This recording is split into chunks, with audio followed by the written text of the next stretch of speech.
بدلتا ہے، نیت بدلتی ہے، دل بدلتا ہے حضور صلی اللہ علیہ وسلم کے ہاتھوں پر ایمان پڑھنے۔ اب سنیے، ایمان قبول کرنے کے بعد کہتے ہیں کہ اللہ کے نبی صلی اللہ علیہ وسلم اب تک آپ نے یہاں پر چھپ چھپ کر نماز پڑھ لی، اب تک آپ نے یہاں پر چھپ کر عبادت کر لی، ایسا نہیں ہو سکتا کہ عمر ایمان لے آئے اور چھپ کر نماز پڑھے، ایسا نہیں ہو سکتا کہ عمر ایمان لے آئے اور اذان پھر بھی چھپ کر ہو۔ اے نبی صلی اللہ علیہ وسلم چلیے خانہ کعبہ میں جا کر اذان دیتے ہیں اور نماز پڑھتے ہیں۔ کتابوں کے اندر ہے کہ عمر رضی اللہ عنہ وہ انسان ہے جن کے ایمان لانے کے بعد اعلانیہ طور پر مسلمان نماز پڑھنے لگے، اذان دینے لگے۔ ہجرت کی باری آئی، میں کیا کیا واقعات آپ کے سامنے بیان کروں، وقت بہت کم ہے۔ ہجرت کی باری آئی، سارے لوگ چھپ چھپ کر ہجرت کرنے لگے، کوئی رات میں نکلتا، کوئی صبح کو نکلتا، کوئی دوپہر کو نکلتا کہ کوئی دیکھ نہ لے، قتل نہ کر دے۔ حضرت عمر فاروق رضی اللہ عنہ نے جب ہجرت کا ارادہ کیا، اپنے ساتھ اپنے خاندان کے اپنے مسلمان بھائیوں میں سے 20 لوگوں کو اپنے ساتھ لیا، کندھے پر تیر لٹکایا، نیزے لیے ہاتھ میں اور خانہ کعبہ کے پاس پہنچے اور وہاں پر جا کر کفار قریش کو للکارا کہ اے قریشیوں سامنے آؤ، اگر کسی کو اپنی بیوی کو بیوہ کرنا ہے، اپنے بچے کو یتیم کرنا ہے، عمر آج ہجرت کے ارادے سے اپنے گھر سے نکلا ہے، کسی میں ہمت ہے تو آئے، آ کر مکے سے باہر عمر کا مقابلہ کرے۔ سبھی حضرات ایک مرتبہ درود شریف پڑھ لیجئے۔ اللہم صلی علی محمد وعلی آل محمد کما صلیت علی ابراہیم وعلی آل ابراہیم انک حمید مجید۔ اللہم بارک علی محمد وعلی آل محمد کما بارکت علی ابراہیم وعلی آل ابراہیم انک حمید مجید۔ حضرات، حضرت عمر فاروق رضی اللہ تعالی عنہ خلیفہ دوم ہے، بہت سارے فضائل، بہت سارے واقعات حضرت عمر فاروق رضی اللہ تعالی عنہ کے عدل کے واقعات کتابوں میں بھرا ہوا ہے۔ ان کی سیرت کو بیان کی جائے تو ایک دن کیا کئی دنوں تک بیان کی جائے تب بھی کم ہو۔ حضرت عمر فاروق رضی اللہ تعالی عنہ وہ انسان ہیں کہ اللہ کے نبی صلی اللہ علیہ وسلم نے ان کے بارے میں فرمایا کیا؟ لو کان بعدی نبی لکان عمر، کہ اگر اس دنیا میں میرے بعد کوئی نبی بننے کے قابل ہوتا، یعنی نبی بننے کا راستہ کھلا ہوا ہوتا، میرے بعد کوئی نبی بنتا تو حضرت عمر فاروق رضی اللہ تعالی عنہ کا سر اس قابل تھا کہ اللہ تبارک و تعالی حضرت عمر فاروق رضی اللہ عنہ کو نبی بنا دے۔ کتنی بڑی فضیلت ہے، کتنی بڑی فضیلت ہے۔ اللہ کے نبی صلی اللہ علیہ وسلم حضرت عمر فاروق رضی اللہ تعالی عنہ کے بارے میں اپنی زبان سے فرماتے ہیں کہ اگر میں آخر الزمان صلی اللہ علیہ وسلم نہیں ہوتا، میرے بعد بھی نبی کا سلسلہ چلتا رہتا، تو عمر رضی اللہ عنہ کا سر اس قابل تھا کہ اللہ تبارک و تعالی نبی بنا۔ سبحان اللہ۔ اسی طریقے سے تمام صحابہ حضور صلی اللہ علیہ وسلم کے مرید ہیں۔ اسلام کو، ہمیں اور آپ کو اسلام کی ضرورت ہے، پیر کو اسلام کی ضرورت ہے، ولیوں کو اسلام کی ضرورت ہے، کوئی خطیب ہے اس کو اسلام کی ضرورت ہے، انبیاء کو اسلام کی ضرورت ہے، لیکن عمر فاروق رضی اللہ تعالی عنہ وہ انسان ہے کہ اسلام کو حضرت عمر فاروق رضی اللہ عنہ کی ضرورت ہے۔ اللہ کے نبی صلی اللہ علیہ وسلم کے ہم سب مرید ہیں، لیکن عمر فاروق رضی اللہ عنہ وہ انسان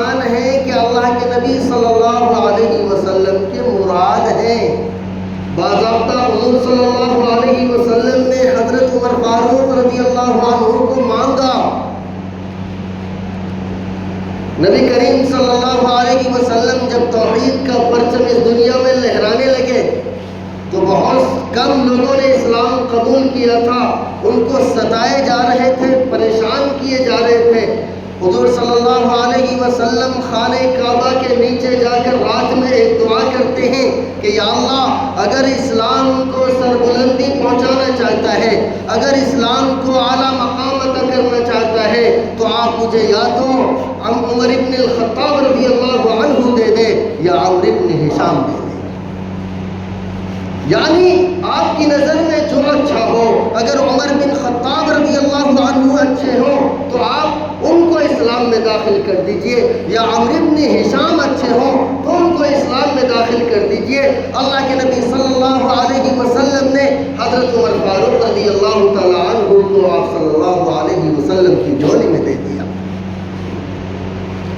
شروع اسلام میں بڑے مخالف تھے، اگر ان کے خاندان میں کوئی اسلام قبول کرتا بہت مارتے، بہت پریشان کرتے۔ جب ہوتے ہوتے دیکھا کہ ہمارے گھر کے اکثر افراد ایمان قبول کر رہے ہیں، ایک دن غصہ آتا ہے، تلوار نکالتے ہیں اور کہتے ہیں کہ کیوں نہ جہاں سے یہ چنگاری جلی ہے اسی کو بجھا دی جائے، نعوذ باللہ کیوں نہ محمد صلی اللہ علیہ وسلم کو ہی قتل کر دیا جائے۔ اس ارادے سے تلوار تان کر چلتے ہیں۔ راستے میں ایک صحابی حضرت نعیم بن عبداللہ سے ملاقات ہوتی ہے، وہ کہتے ہیں کہ عمر آج چہرے کا رنگ بدلا ہوا ہے، کدھر جا رہے ہو؟ عمر رضی اللہ عنہ کہتے ہیں کہ نعوذ باللہ آج محمد صلی اللہ علیہ وسلم کا اختتام کرنے جا رہا ہوں۔ وہ کہنے لگے کہ پہلے اپنی گھر کی تو خبر لو، تمہارے بہن اور بہنوئی خود اسلام میں داخل ہو چکے۔ وہاں سے راستے کا رخ بدلتے ہیں، اپنے بہن کے گھر پہنچتے ہیں۔ ان کی بہن قرآن کی تلاوت کر رہی ہوتی ہے اور جا کر اندر اپنے بہنوئی کو مارنا شروع کرتے ہیں۔ بہن چھڑانے کے لیے آتی ہے، بہن کو بھی چوٹ لگتی ہے، وہ لہولہان ہو جاتی ہے۔ حضرت عمر فاروق رضی اللہ عنہ کا غصہ ٹھنڈا ہوتا ہے، وہ کہتے ہیں کہ ذرا دکھاؤ تو صحیح کہ آخر پڑھ کیا رہی تھی۔ وہ بہن کہتی ہے کہ تم ناپاک ہو، پہلے غسل کرو۔ حضرت عمر فاروق رضی اللہ عنہ غسل کرتے ہیں اور وہ پرچہ ہاتھ میں ہوتا ہے جس میں قرآن کی تلاوت لکھی ہوئی ہوتی ہے، قرآن کی آیات لکھے ہوئے ہوتے ہیں۔ حضرت عمر فاروق رضی اللہ عنہ اس پرچے کو پڑھتے ہیں۔ مفسرین کہتے ہیں کہ اس میں لکھا ہوا تھا، سورہ طٰہٰ کی یہ آیت لکھی ہوئی تھی، اننی انا اللہ لا الہ الا انا فاعبدنی واقم الصلاۃ لذکری۔ حضرت عمر فاروق رضی اللہ عنہ کا وہیں پر ذہن بدلتا ہے اور اپنی بہن سے کہتا ہے کہ مجھے لے چلو، محمد صلی اللہ علیہ وسلم کے در پر لے جا کر کلمہ پڑھوا دو۔ اب وہی انسان جو محمد صلی اللہ علیہ وسلم کو نعوذ باللہ قتل کرنے کے لیے جا رہا تھا، آج وہی ننگی تلوار لے کر حضور صلی اللہ علیہ وسلم کے در پر ایمان کو قبول کرنے کے لیے جا رہا ہے۔ لیکن اس دعا کی بدولت، یہ حضور صلی اللہ علیہ وسلم کے دعا کی بدولت، حضور صلی اللہ علیہ وسلم اس وقت دار ارقم میں رہ رہے تھے۔ وہاں سے دیکھتے ہیں کہ صحابہ کے عمر آ رہا ہے۔ صحابہ کہتے ہیں، حضرت حمزہ رضی اللہ عنہ کہتے ہیں کہ اگر صحیح ارادے سے آیا ہے تو ٹھیک، ورنہ اسی کی تلوار سے اس کی گردن مار دی جائے گی۔ فوراً آگے بڑھتے ہیں، نبی صلی اللہ علیہ وسلم پوچھتے ہیں کہ عمر کیوں آئے ہو؟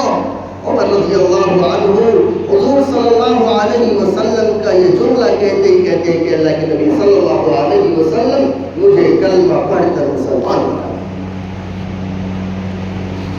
ابھی تک کوئی حضور صلی اللہ علیہ وسلم کو قتل کرنے کے در پر تھا، ایک منٹ میں لہجہ بدلتا ہے، نیت بدلتی ہے، دل بدلتا ہے، حضور صلی اللہ علیہ وسلم کے ہاتھوں پر ایمان پڑھ گیا۔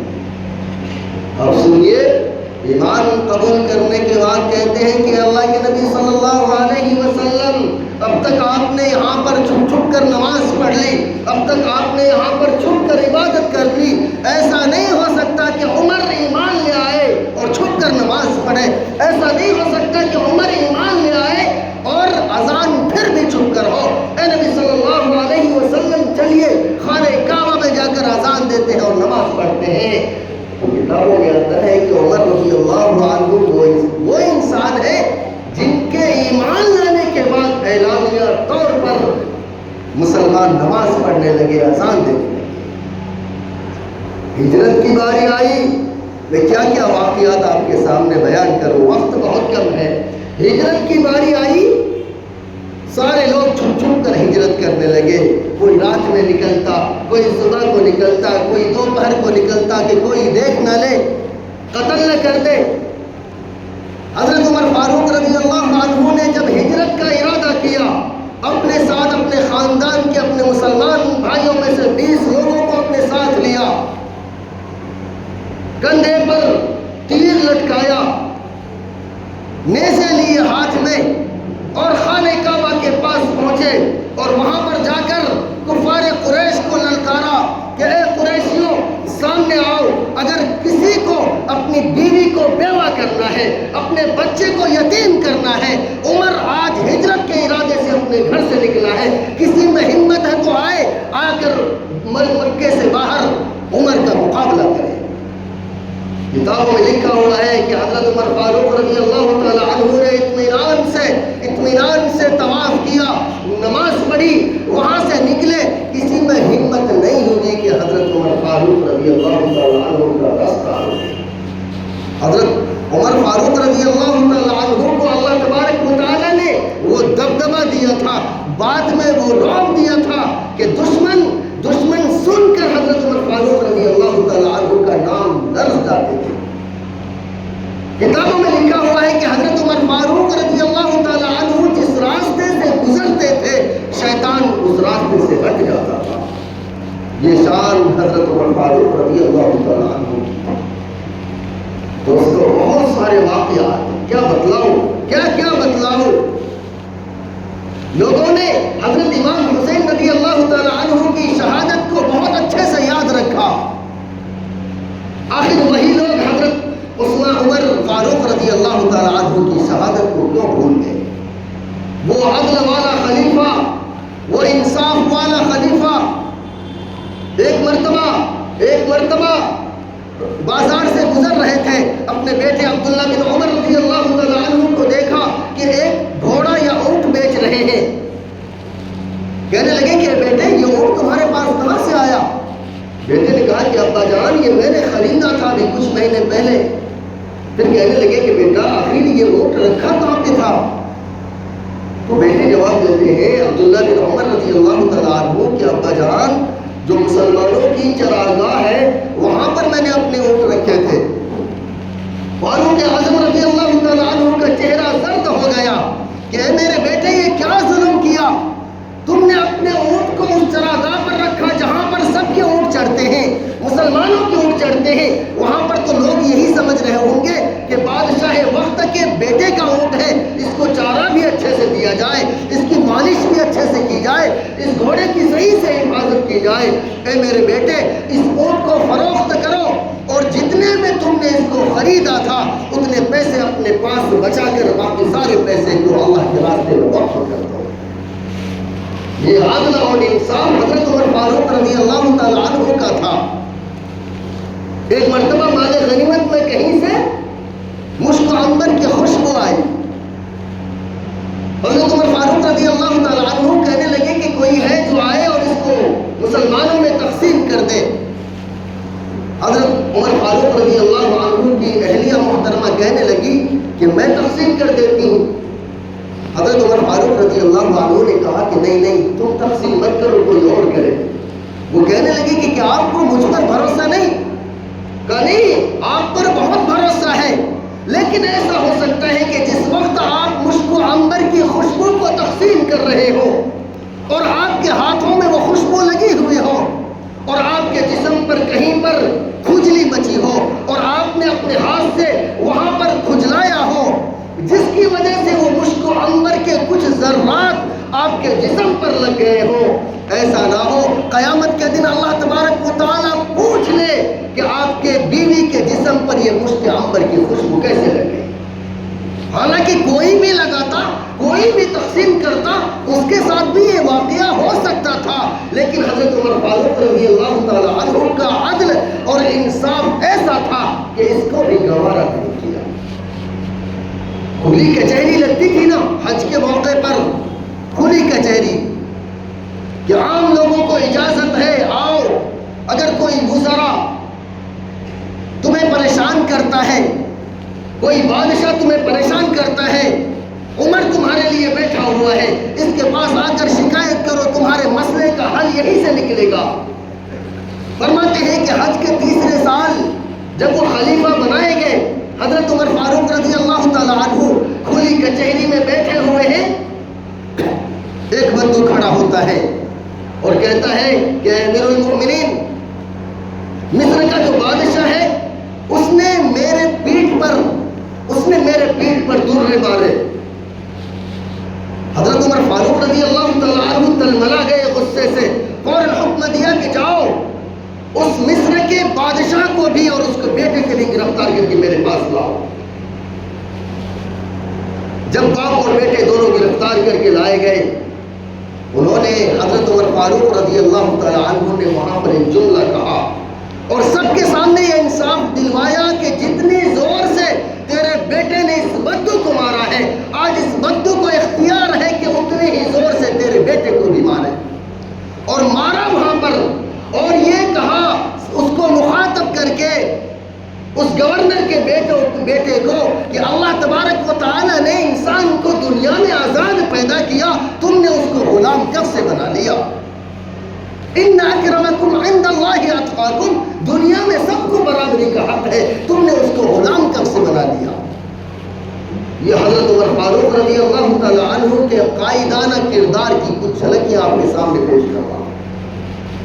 لیکن 10 سال خلیفہ رہنے کے باوجود حضرت عمر فاروق رضی اللہ تعالی عنہ ایک رات سفر سے آتے ہیں، کھلے آسمان کے نیچے لیٹے ہوئے ہیں، ایک دعا مانگتے ہیں، یا رب العالمین اللہم ارزقنی شہادت فی سبیلک، اے اللہ مجھے اپنے راستے میں شہادت کی موت عطا فرما، واجعل موتی ببلد حبیبی، اور اپنے نبی کے شہر میں مجھے موت عطا فرما۔ یہ عجیب دعا تھی، کوئی انسان تصور نہیں کر سکتا کہ مدینہ جو مسلمانوں کا باضابطہ جہاں پر خلیفہ رہتا ہے، مسلمان رہتے ہیں، وہاں پر شہادت کی موت ایک خلیفہ کو کیسے نصیب ہو سکتی ہے؟ لیکن اللہ تبارک و تعالی جب دعا قبول کرتے ہیں تو کیسے راستے بنا دیتے ہیں کوئی انسان نہیں سمجھ سکتا۔ فیروز نامی ابو لولو مجوسی، ایک مجوسی فیروز نام کا، ایک دن فجر کی نماز میں حضرت عمر فاروق رضی اللہ تعالی عنہ آگے بڑھتے ہیں نماز پڑھنے کے لیے، وہ وہاں پر صف میں موجود ہوتا ہے، خنجر نکالتا ہے، حضرت عمر فاروق رضی اللہ تعالی عنہ کے پیٹ پر وار کرتا ہے۔ حضرت عمر فاروق رضی اللہ تعالی عنہ نماز کی حالت میں ہے، گر پڑتے ہیں، فوراً عبد الرحمن بن عوف کا ہاتھ پکڑ کر آگے کرتے ہیں کہ تم نماز پڑھاؤ۔ اسی طریقے سے وہ پڑے ہوئے ہیں، لیٹے ہوئے ہیں، مسلمان نماز ادا کر رہے ہیں۔